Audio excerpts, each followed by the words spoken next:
everybody, to this webinar on how to use storytelling in change management. I'm very excited to be joined by Mary Verrone today, who is an expert in change management. The reason I'm excited about this conversation is at Product Maestro, we help leaders with storytelling. And there's nothing more important in change management than making sure you can bring people on board. And storytelling is a key part of that. So I'd like to introduce you to Mary Verrone. She is a global technology leader with 20 years of experience in change management. She worked at Mars, who produces globally recognized brands like M&M, Snickers, Mars Bar, Three Musketeers, Milky Way. I'm sure we've all eaten some of these along the way. And she spent 17 years there. So you can only imagine the number of projects she's been involved in helping them get their project return on investment. And what she does is focus on the people side of the change.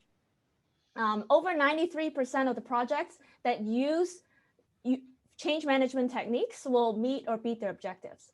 But if they don't, then only 15% would be successful.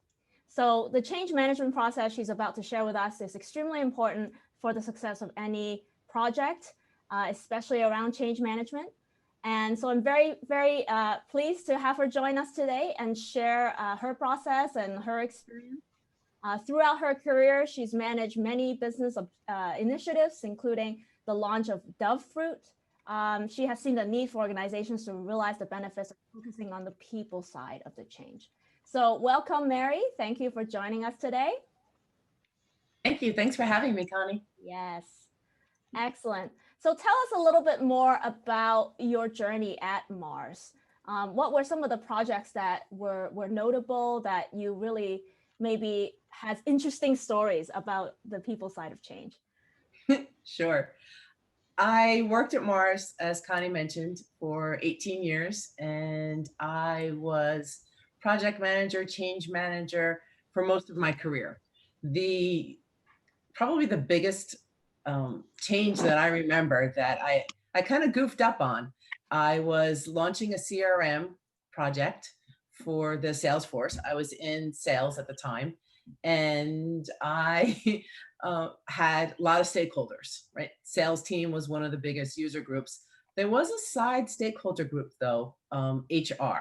And at Mars, you can move from department to department. And I was in the IT department and I moved over to sales to launch the CRM product. I found out that they in sales did not get paid the same time as everybody else in the company. Sales got paid in April. We got paid typically in March, everybody else.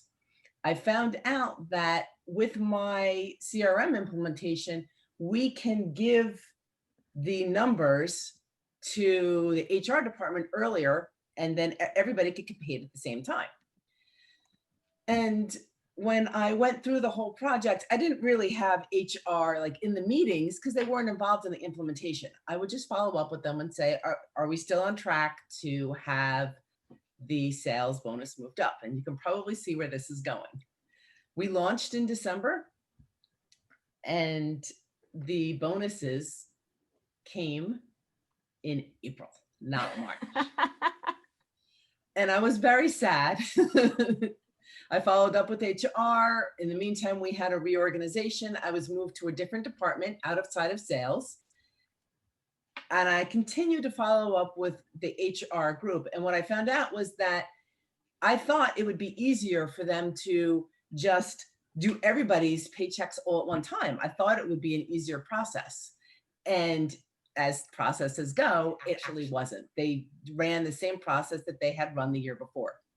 The next year, the good news is that the process did work and everybody in sales got paid in March like they should, which is what I really wanted. I felt really badly that there's a section of the company that was paid a whole month later than everybody else. And I was so happy that that actually happened, but it taught me that change management is important. The project isn't done when the project launches. It's the it's the implications of the project and how it impacts people. That's really important.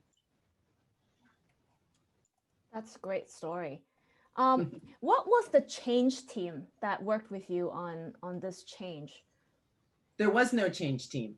This Okay. was when change was not really popular. It's only become popular, at least at the Mars organization, in recent years. I'd say probably in the last 3 years or so. Yeah. It's gotten a lot more popular recently as people realize that they're missing out on their return on investment because they're not focusing on what happens after a tool or a process is launched. And that you really need to support the people. Good. So this was lesson learned before you ended up having a process. Can you describe a bit about the psychology of the change? And then after that, we can get a little into more of like the process of the change that you innovated over time. Yeah, I would say that change is hard and people have a hard time with changing because we know that the pain that we know, and we're oftentimes hesitant to go forward and do something else. I had a project team once, for example, that it was a team of 9 people and they had really, really low engagement scores. I was disappointed with that. I went to Gallup training where that's how we track our surveys and where people's engagement was, because I didn't want to be low and I didn't want my team to be unhappy. The thing that they taught me that I really learned and I use now in life is that they have 12 questions. Focus on one. If you get one question and you nail that, then engagement rises for everything else. And the first question that I saw that looked really easy was, I am given recognition once every 7 days. I can do that, right? I mean, how hard is that? And I changed my ways of working because I wanted to make sure that I could do this. And in the beginning of in the morning, I used to come in and immediately start checking my email, heads down into my computer. And instead I stepped away from my desk and I greeted people as they walked in, or if they were there before me, I would go and talk to them. Not necessarily recognition, but just checking in with them. What are they working on? Building that trust. And eventually started recognizing them. And I found out that that wasn't enough. Okay, so let me recap for a second. So there are 12 questions that you need to nail. And one of the questions is, am I getting encouragement every 7 days? Recognition. Specifically, am I being recognized within 7 days? Got it. So this is part of a game. So what I did was I went to where I did my research and found out that other teams had gamification. And that really helped with changing behaviors. The game is a game, so it's fun, and it had rewards, it had incentives, it had things that people wanted to win. Yeah. And that worked really, really well. We had fuzzy dice, we had a little stuffed animal that you would put around and give someone when you wanted to recognize them. And little by little, the team learned to recognize each other. So it wasn't just me, it was everybody recognizing each other. There were 3 things that I learned from my own behavior. It's not good enough, first of all, to say good job. What you really want to do is say, Joe, you did a really good job.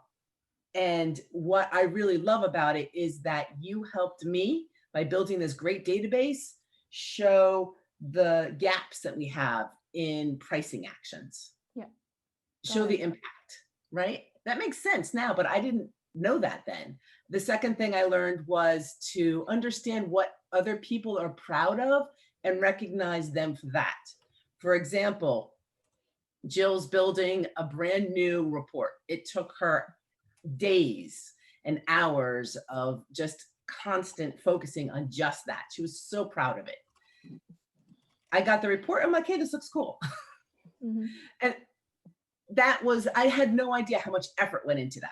And that's another thing that I had to learn, is that I needed to understand what really was time and effort for them and recognize them for what was important to them and understand the value. Yeah. So those are just examples. That's a good insight, right? Because as change managers, you often don't see the change journey that someone is on, and you're not in their shoes, right? And so this is a way to be in their shoes and be, hey, look, this change was hard. This change was hard for this person. It was hard for a lot of people, and they had a different journey than me, and is recognizing that. So I love that. When you said the 12 questions, when you say a number, now I want to go through the list, right? So what are the other aspects of the change, the psychology of change that are important? Oh, so the psychology of change is different than the number of Gallup questions. So 12 were the number of Gallup questions. Right. The behavior is when you first come in and you're assessing the change, you look for different things. So there's a mindset change that may need to be addressed, or behavior change, or a process change. I needed to change my process to help HR, right? Get those paychecks out earlier, or to recognize people properly. There's new tools. There's probably about 15 different impacts that you check for to see where people are and what needs to be addressed. Got it. So the 12 questions help you assess which area to address, correct? The 12 questions was a Gallup survey that went out to measure people's engagement. Oh, okay. Measure people's engagement. Got it. And how often do you administer that? Like you're using it as a litmus test of, is the change working, right? It depends. Every company does it differently. At that particular time, Mars was doing it every 6 months. Okay. And they moved to, I think, every year once people started to understand about engagement and manage their team, manage engagement in their teams. Got it. So this is the survey that goes out about general engagement with the company and with your job, not specific to that project or that change effort that you're right. That was an organizational change. Organizational level. Okay. That's when you do an organizational change. If you're doing small changes, do you do a project level litmus test to see if the change is working, or is that something different? Ideally, I like them all to be projects because that has a start, it has goals, right? And it has an ending. Yeah. Funding, a team, resources. Ideally, I like, even if it's an organizational change, to have something as a project. A sponsor really helps, those type of things, to make sure that the change actually goes through. I'm also I'm project oriented. I was a project manager for 20 years. I'm very familiar with how it works, so I'm comfortable in that space. But I find that typically it's more successful if you have a structured project where you know what the ROI is supposed to be, so that you know whether you hit it or not hit it. Do you measure, so ROI is like a lagging indicator, right? Often. Is there a leading indicator that you measure to see, oh yeah, we're on the path, we have enough change happening at the rate we want it to happen? So you're not surprised in 6 months when your ROI didn't come through, right? Yeah, great question. The indicators that I use, the biggest indicator that I use is something called ADKAR, ADKAR. And ADKAR shows the journey of where people are. So the first one is awareness. So for example, I was working with a very small company that was made up of mostly freelancers, and we'll just call it Bob's company for now. And in this particular company, the manager or the CEO wanted to have double growth. So he wanted to increase the growth of the sales. Yeah. The challenge was that nobody was aware of that. He had partners that could help him. He had a team that could help him. He didn't tell anybody. So if nobody knows, right, then it's going to be very hard to actually get the ROI that you're planning on getting. That's the first one. So the A in ADKAR stands for awareness. The second one is desire. Do people desire the change? My team did not desire recognizing each other.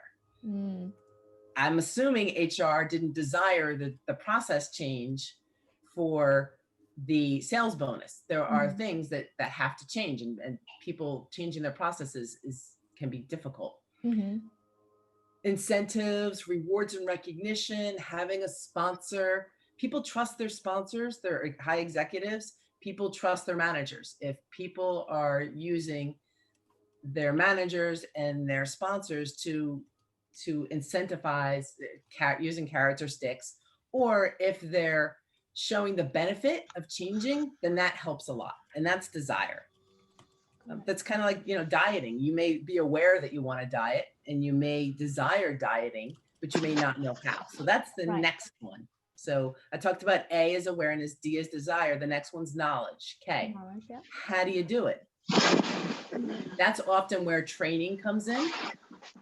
And the next one is ability. So you have A is awareness, D is desire, K is in knowledge, and then A as in ability. Did I do that one already?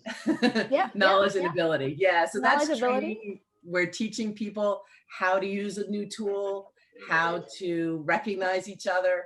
And then the last piece, the piece that's really important that most people don't do, is called reinforcement. And that's making sure that the process doesn't change, making sure that it's not the flavor of the month, that you are actually reinforcing the change, that managers are continuing to follow it. Often what happens is people just wait. They're like, oh, this is going to go away soon and something new will come. I'll just kind of dodge it for a while. But keep reinforcing it, checking that ROI.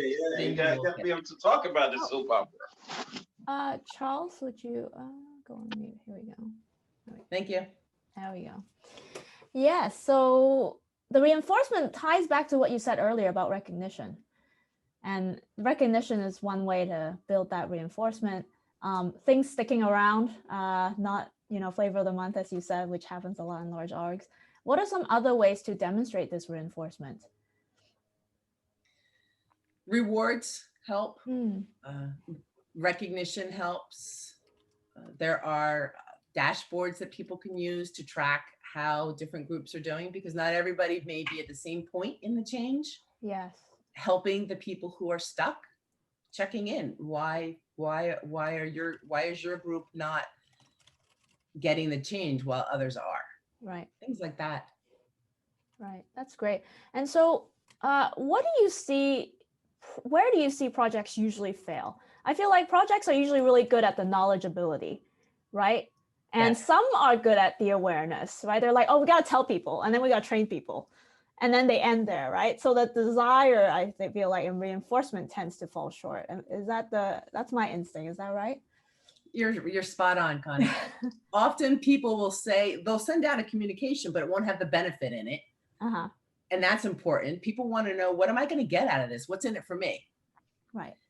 The desire is big because a lot of companies just assume that people will do as they're told. Yeah. They don't do anything else other than just say, hey, go do it. They may not even plan how you're going to do it. If, for example, there's a new tool coming out and there's an old tool that's already better, maybe it's just Excel, people don't really want to move to the new tool, even though that new tool is supposed to be great, interacts with other systems. It's probably worth, $40 million. People don't necessarily want to do that. But if you tell them it's going to be faster, it's going to be less work, it's going to give you better analysis, then that really helps as well. Yeah. And then to your point, reinforcement, often people think once the project's done or once the tool's out there, then we're done, right? That's not necessarily the case. People need help. They need support. If the support goes away and they get stuck, they'll just go back to the old process. Right. They'll be like, oh, I can't do this anymore, and just stop. Yeah. Yeah, that's great. So at Product Maestro, I work on storytelling with leaders. And this point about desire really resonates with me, because traditionally we had a lot more top-down organizations where people didn't work on desire. They're just like, okay, you got a paycheck, that's your desire. So if you desire a paycheck, do this, right? And it doesn't work. I mean, it's worked somewhat, but it doesn't truly work, right? People need to come in with their own desire, their own motivation. And so I find when I work with a lot of leaders who are trying to get their team to move in a certain direction together, the ability for them to be good storytellers is so important, because they need to spark that desire with people. They need to make it so that it makes sense for that person to move forward with the project that they're pitching, right? And increasingly, people, employees, teams are desiring this desire piece, right? They want their work to be meaningful to their lives. They don't want to just have a paycheck. Like, this is a requirement of the current workforce.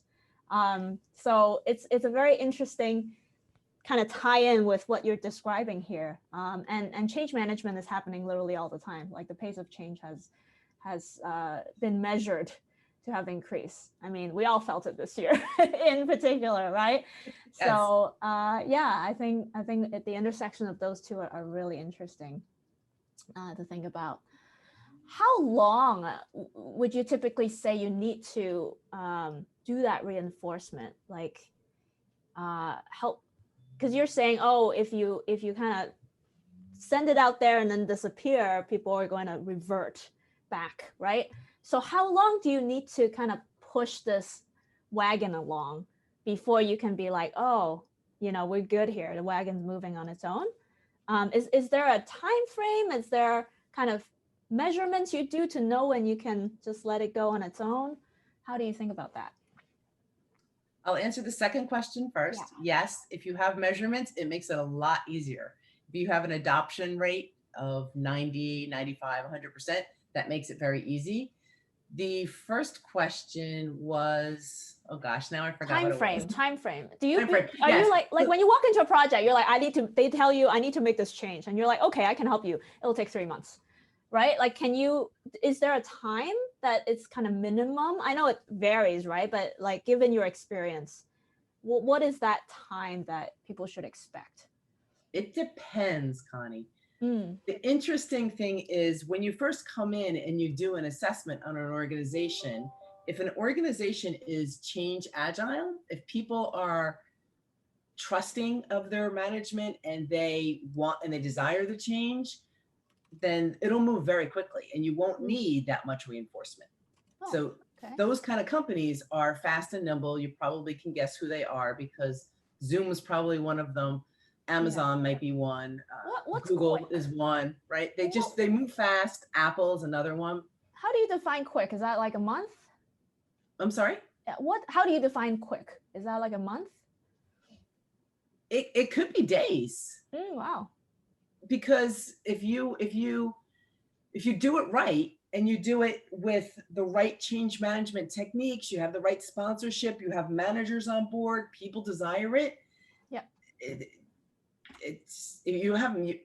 For example, when I got my new expense system and I didn't have to write out my expenses, all I had to do was take a picture of my receipt. Right. Boom, I was like, I never went back. Yes. And you didn't have to reinforce me. Right. Self-reinforcing. Yeah. Could be days, but if you don't have the desire or some of the other components there, then it would take a lot longer. What's the hairiest project you've had to work on, and how long did that one take? Hairiest meaning like the most difficult? Toughest, very resistant workforce, didn't want to change it. There was zero desire. Maybe not enough sponsorship. I don't know. What were the broken pieces like of a project that maybe a project that failed, or maybe a project that was close to failing, right? Like, what were some of the things that happened there?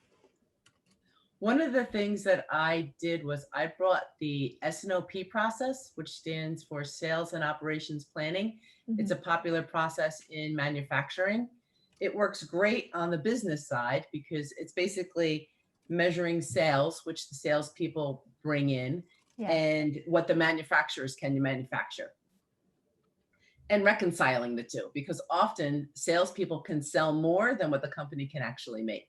Right. And that's the process. And I brought it on over to the IT side because I saw that there was a need for there to be a reconciliation between the number of projects and the number of resources. Mm-hmm. It was a global implementation. And I had support. My director was behind it. I had the sponsorship. I had the funding. The challenge was that when I did it on a small scale in the chocolate side of the business, It was just Americas. Everybody was in the same time zone. Yeah. When you go global, it's Oh. that much more complicated and that many more people.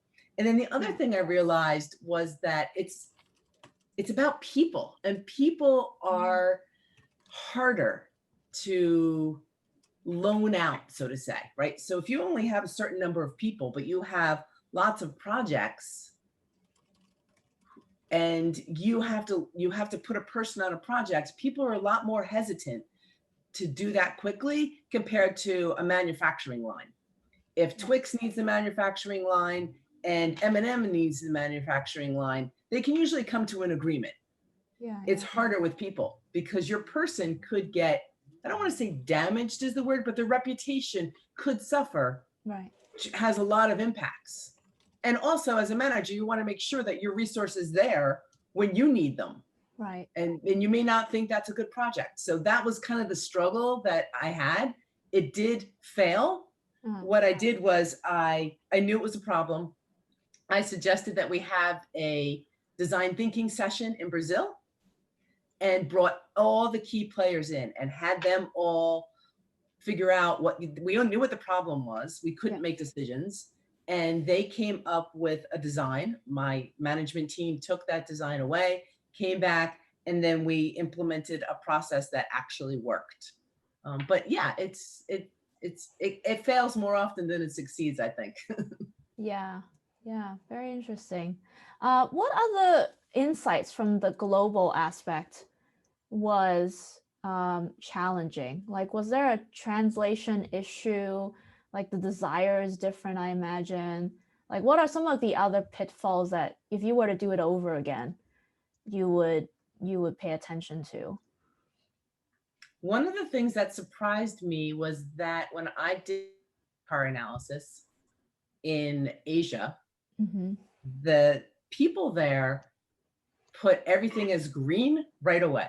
And I'm not sure if that is because they were really receptive, or if there was a translation, or if they were just good to go. Long story short, they implemented very quickly. And so that was good. But compared to the UK and the Americas, they were so much faster. And I was surprised by that. And I think that's a cultural thing. The Americas and the UK folks question more, and it's not a bad thing, but it slows things down a bit. I think it's a good thing because it makes you sure that what you're actually implementing does do what you want it to do, and it'll make everybody happy. That was the biggest challenge I had. The second biggest challenge I had was, of course, globally. Once we designed this SNOP, I'm calling it that, meeting, the thing that we did was, the challenge that I had was that I had pets. So I had the pet segment to go live. And the challenge I had was that nobody wanted to be going to this meeting at 2:00 in the morning. And that's really hard to do when you have a global team. Yeah. And a lot of times you find that people will help you solve your problems for you. So I saw this one coming, and I talked to the folks in Asia Pac, and they felt that their regional process was going really, really well. What I did was, when I suggested the overall process and my recommendations, my suggestion was that the Asia Pac team continue to do this process regionally. And then if they had to escalate it to the rest of the global meeting. And then maybe that one meeting that Asia Pac people have to attend, they change the time or they do something different, but it would be a one-off. And that got agreement very quickly. That's great. That's great. What are some of because we talk about storytelling in my community, right? And in product management, there's a lot of similarities too. My background's in product. There's constantly a need to gather people and move in the same direction. That's ultimately what, right? And so we do that in product too. And a lot of what you said really resonates. And, you know, I have my way of doing storytelling to kind of spark this energy with everybody. What are some kind of storytelling opportunities? How do you approach the, you know, we're talking more about the awareness and desire part, right? It's like, how do you tell people? How do you spark that desire? What are some kind of techniques you've learned along the way that you can share with us? I would say that when I do, and I do storytelling all the time, constantly. I'm sure. Change management is hard and people need to understand a story. Some of the best stories that I've used that people really get are the challenges that I've had. For example, I had a hard time at first accepting that I would have to wear a mask. And when I explain the story, I tell people I was aware that wearing a mask during COVID, during a pandemic, was a good thing to do. And by the way, I never leave my house except to go on bike rides or something. So I don't really go out much. I don't go to the store or anything. I have things delivered or my husband gets it. Uh-huh. The desire for me, and I don't know why it was that I didn't want to wear a mask, but I just didn't want to do it. And then finally I was like, all right, I saw Andrew Cuomo on TV. He's not my governor, but I was fascinated in his change management process. And he's like, why not wear a mask? Save lives. I'm like, he's right. Like, this is silly. Why won't I just put a mask on my head? So I did. And then I had that design. Then I got stuck because I couldn't get a mask, right? You'd order one on Etsy and then it would like, the order would be like, oh no, sorry, we're all sold out. You're like, so my daughter she made one for me with a sewing kit that she had. It's really cute. It's a little Star Wars mask. And then what I do, I have it over there, but when I tell the story at work, I often show me trying to put it on, and the elastic that she has doesn't fit my head. Right. So what I have to do is put my hair up in a ponytail and then put the elastic around my ponytail. And that's the knowledge and ability, right? So the knowledge is, where do I get a mask? The ability is, how do I get this darn thing to fit? And then reinforcement is what I'm still stuck on today. It's hard because it's been so many months. I have several masks now. I have one by the front door. I have one in my jacket. Just sometimes if something happens, somebody comes to the door, sometimes I forget to put it on. Anything that happens outside of my normal process gets me. And that's one of the stories that I tell. So I find that if I use a story about me and not about them and the struggles that I went through that often other people could relate to, that often helps a lot. I see. I love that you showed up doing the live demo, right? Like watching you struggle is probably the most inspiring for people, because you know, we all struggle with it. Yeah, it's funny, and it's endearing. It's like, I get it, and I can see that, and so you're trying, and maybe I should try too. So yeah, I think that's a great way to kind of bring people on board. So thanks for sharing that. I wanted to open up the floor to the audience here. If you have questions for Mary, please type them into the chat, and we'll get some more interesting insights from her here. So, and while people are thinking about their questions, I'd love to explore the macro versus micro of change management. Because you have company level change, right? Where you have probably a lot more sponsorship, a lot more just eyeballs on it, awareness, everything. So it's likely to be more supported and hopefully more successful. I don't know, you can tell me if it is or not. And then there's micro changes. Like most of us are within a group, a subgroup within a larger company, right? And there are changes within this that may actually conflict what the macro changes are, or at least is getting less attention. So, and I'm sure you've worked in both scenarios.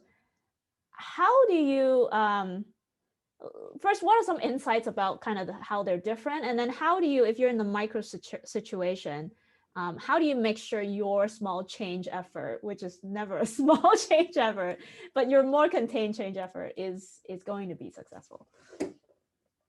I would say it's the scale. When I have an organizational change that I want to introduce, I will go to the president or the CEO and ask for their support. every time I've done that so far, it's actually worked. You have to be prepared, of course, but that's really important to have that CEO or president on your side to help you clear the roadblocks and to give you funding and whatever you need. Got it. The smaller projects, you still need that sponsor. You need somebody who's influential, somebody who will help clear those roadblocks. And I find that surprisingly, those are harder to get. It depends on the organization, of course. Some organizations are very collaborative. Other ones are very hierarchy based. And those can be a little bit more of a struggle. The big thing though, is that in order for a change to go through, having a sponsor and having the managers involved and the change network involved really, really helps. It's just the scale. How big is your change network compared to the different kind of project that you're on? I see. So regardless, you need to have that sponsor. What if your sponsor isn't the president? What if, say, the VP of marketing is sponsoring and it's more or less contained in marketing, but of course it's going to bleed over, right? Do I, as a change manager, need to go get the president's approval also before we proceed, or is the VP of marketing's blessing enough? I guess it depends on how collaborative the organization is. If people work in silos or they work together, I usually don't. I encourage the sponsors to interact because they're both stakeholders then. Right. And you want them to agree. And it might be an easy thing. Maybe somebody from the other department, HR, for example, may be totally on board and maybe they'll see the benefit of it and it's not even a problem. Just have to remember to follow up with them. Yeah. Very cool. Hey, we have a question. As a change manager, what tips do you have in creating and communicating the value proposition of the shift that you're trying to make? Great question. I would say the number one thing is the with them. What's in it for me? What's that benefit? Communications are great. Make sure that they're going out to everybody who's impacted. The challenge is to make sure that you have in there a benefit that people can relate to. What we should have done for that sales example that I gave you is talk about the project and how people's bonuses would go up a month if we could get it implemented. Right. We didn't think about that. We were thinking just about the tool and what the tool can give.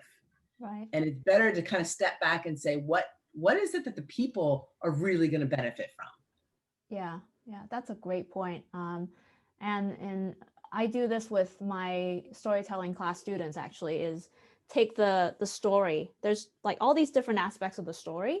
And when you're working on the problem, like you've already answered it for yourself.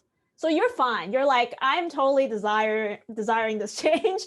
And then you forget all the pieces, because that's what happens is you gather the data and then you are convincing yourself, you're convinced, and then you discard the data. But that data is still useful for everybody else who hasn't made that change journey yet, as you have, right? Because you're on a different path, part of the change journey.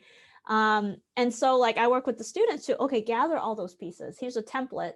Go gather all those pieces. And most of it is just out of their heads. They're like, oh yeah, this one, yeah. Okay, well now here's the whole story. And you need to make sure you can use the story with your stakeholders, right? And make sure that they also get a chance to be on this journey with you and kind of make those steps of change with you. So yeah, that's great. Dr. Carroll is asking a question here. What if you know the changes the organization needs, but the head of the organization is the biggest person resisting? That happens a lot. It depends on the person. What I find most helpful is the ROI conversation, return on investment, especially if it's been a very expensive project or initiative. It's easier to get them on board if you say, or you can talk about past failures as well, right? We spent $12 million on this particular tool 5 years ago, and now you want to spend $24 million on a new tool. And do you really need to? Is it because they didn't adopt the old one, or is it because the old one, we bought just a really bad tool?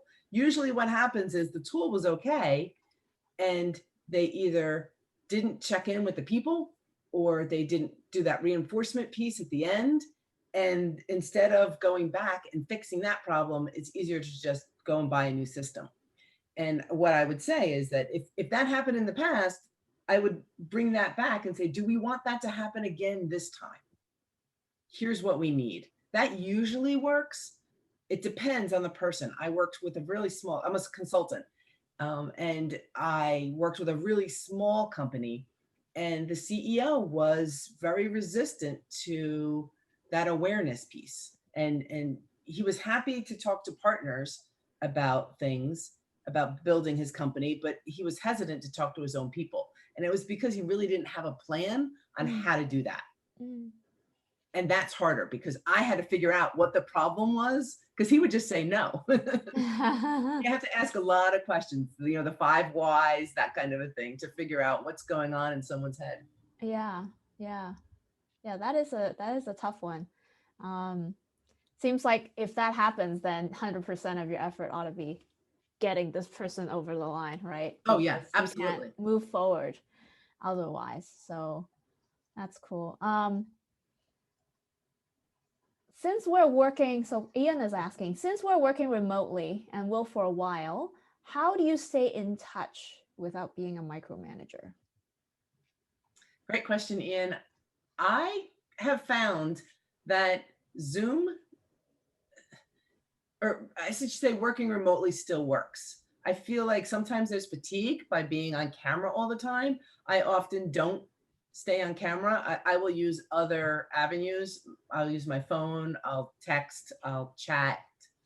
I check in with people on a daily basis. That often helps a lot, as opposed to going a week without talking to somebody. I keep it friendly. Sometimes, like I was doing that today with my coworkers, just sharing pictures back and forth. And those kind of things help still build a relationship. It's harder for sure, I think, than when you're not seeing people face to face and you have to work a bit harder. I think it's still possible. I questioned whether I'd be able to do my latest change initiative remotely. And I've been working remote even when I was at Mars, but it wasn't 100%. And then I thought back and I'm like, you know, when I did that pet implementation, it was global and nobody in my office was actually on that team. So I can do it remotely. I just need to be careful and make sure that I use all the avenues that are possible for me to make sure that people are engaged and to check in with people, right? Are you tired of having your video on? I found that that's pretty popular right now. People feel like they're always on, and that's hard. Yeah, that's hard. I hope that helped, Ian. Absolutely. Thanks, Mary. No, you're welcome. All right. Sandy has a question, and Dr. Carol also came back and said thank you. She will try some of the techniques that you shared about moving the leader of the company into being positive about the change. So Sandy is asking, at what stage in the project does change management generally come in? As a PMP, it usually came in after implementation launch to ensure the changes followed. But at what stage in your experience does it generally come in? I have a PMP too. I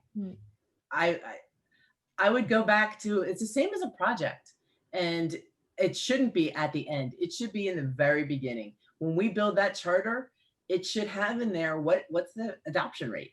What goal do we want to hit? Is it 100%? Because what I found is if you don't have that pre-planning piece, then you're always running to catch up.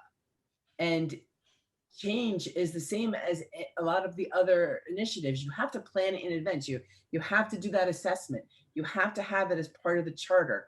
You have to get everybody on board in the beginning. And you want that sponsor to be interacting with the project team and make sure the project team knows adoption is also what they're tracking. It's not about just you launching a great product.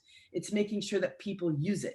And if you're not thinking about the end users, then there's less chance of success. So I say from the very beginning, and unfortunately, change managers are brought in usually when things are failing or when you're in the middle of things. The best place to do it is in the very beginning, when you're figuring out what that change is, how hard is it going to be, so that you can have the right number of resources and, you know, things like that, that a project manager thinks about, but they're forgetting about the adoption piece. I hope that helps, Sandy. Yeah, I think often people don't know that they're on a change journey, right? Yeah. You know, often things are just moving along. We're not making a change. And then suddenly it's big enough to be a change, to be a project where a change manager is needed. So then at some point they're like failing at it. Then they pull in a change manager, right? That's probably when you get pulled in. You're like, wait, you could just call me 3 months ago. But that's the reality, is they don't even know that they needed you until that point. So how do you course correct when that happens?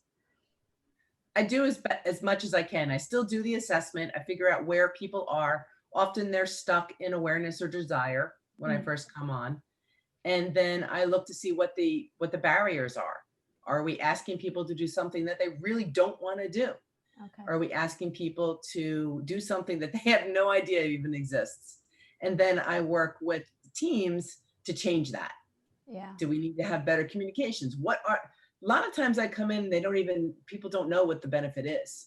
And then we spend time on that. So there's different, depends on where they are stuck, but often that can be fixed. It's just talking to the users, seeing where they're stuck, and then getting sometimes the organization to change the way they're doing things to make sure that it works for everybody.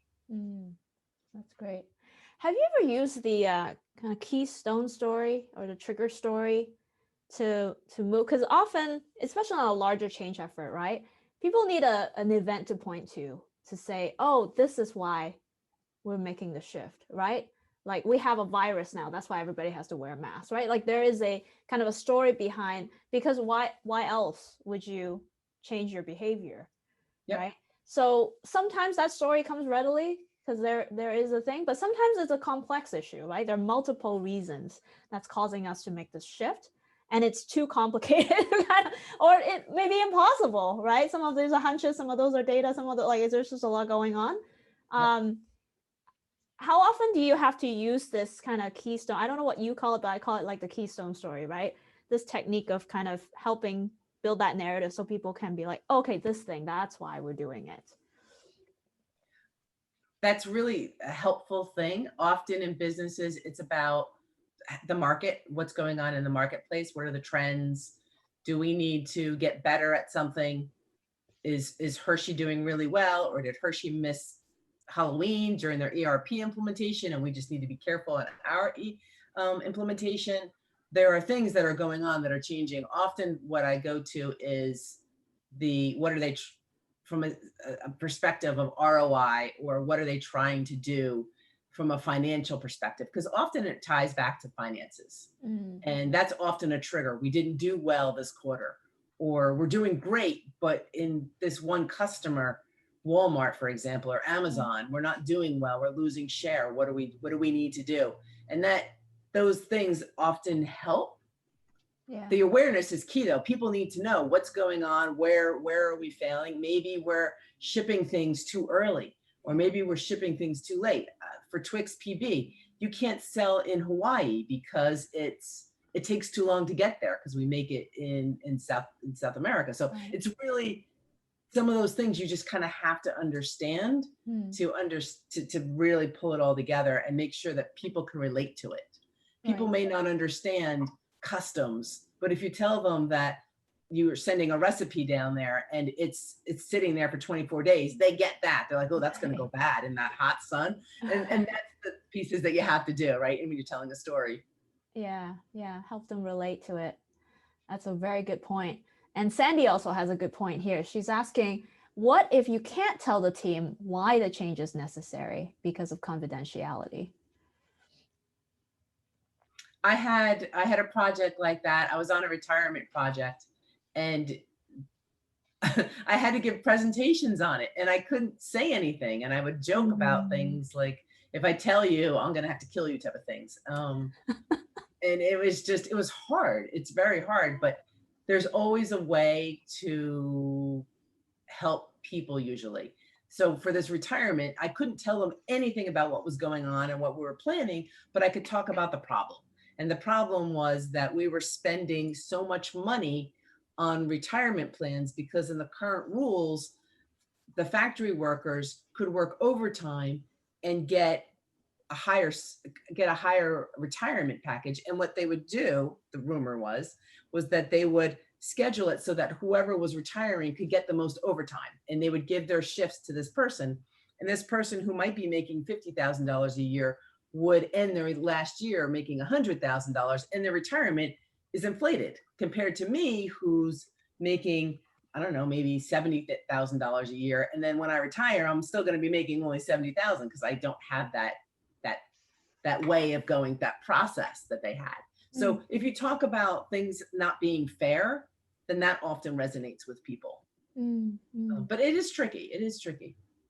Cool. Any parting thoughts? For me? Yeah. Yes. Anything Sure. you're working on you want to tell people about, or wisdom you want to share? Yeah, I would say there's plenty of resources out there. Also on LinkedIn, you can follow me on LinkedIn. If you have any questions, I'm happy to point you to other resources, or I have sites where I can point you to get a lot of other information.